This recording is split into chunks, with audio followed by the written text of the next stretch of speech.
I'm Julia McFarlane, host of One Decision, the podcast that looks at the choices made that shape our world. Together with my co-host, the former chief of British intelligence, Sir Richard Dearlove, we unpack the key decisions, past, present and future, that matter to us all. We drop new episodes every Thursday. But today we're bringing you one more decision. Smart analysis of the latest breaking news around the world with Global Situation Room President Bruen, who served as the White House Director of Global Engagement during the Obama administration. Over to you, Brett.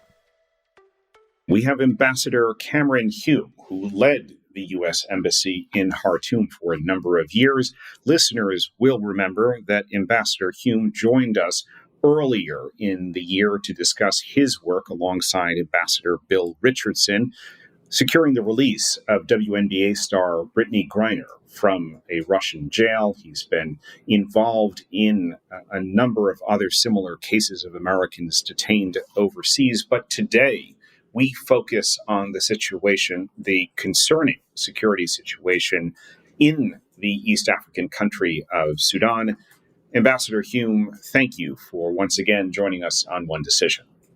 You ran the U.S. Embassy in Khartoum and would welcome your observations of what you see happening right now, and then particularly would like to understand how the involvement of foreign powers is playing out in this conflict. Sudan's a huge country, and the way it's been run throughout its independent history is essentially four tribes in Khartoum dominate the central government and try to rule the entire country. And that's led to splits and difficulties. So what's the role of the United States at this point? Well, I think we could go back a generation, and we've had bad relations, limited relations with Khartoum because we've attempted to get them to shift some of their policies. First, this was because Khartoum was seen as supporting the bomb attacks against U.S. embassies in Kenya and Tanzania. And then after that, there was the challenge of the fighting in Darfur, which is really a background to today because Panetta, one of the two contestants, there are two contestants for power, and they've both said only one of us will survive. That's the situation you have today. One is the head of the regular army. The other is the head of the rapid security force. And that comes out of the Darfur conflict. This paramilitary force was built up during the Darfur conflict. And we, that is the U.S. government, worked during the Darfur conflict to end genocide, which we did. I have to say it was a messy, sloppy peace, but the two sides accepted it for the time being.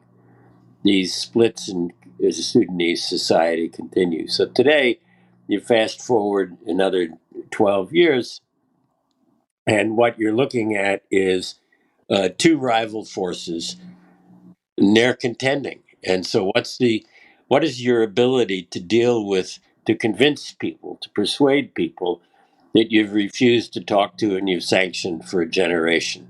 I would say it's pretty minimal. So it's hard to see how U.S. diplomatic involvement can, quote, solve the problem now. But in the end, you have to have a government which is supported widely by the people, and they don't have that either.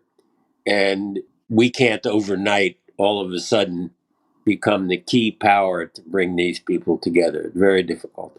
And yet you see statements from Secretary of State Antony Blinken, as well as other American officials that talk about, in that sort of traditional hubris of Washington, that we, will work actively to bring hostilities to a close, that we're considering sanctions. And what I'm hearing you say is that we have very little leverage over these two warring factions. And the question, I guess, then becomes who does have leverage, and how can the likes of, whether it's the Egyptian government, obviously plays a role in supporting the army, as well as, I understand, Khalifa Haftar, the Libyan general who has been supportive of the RSF. So Do they have to ultimately come to an agreement? And what pressure needs to be applied elsewhere beyond Sudan?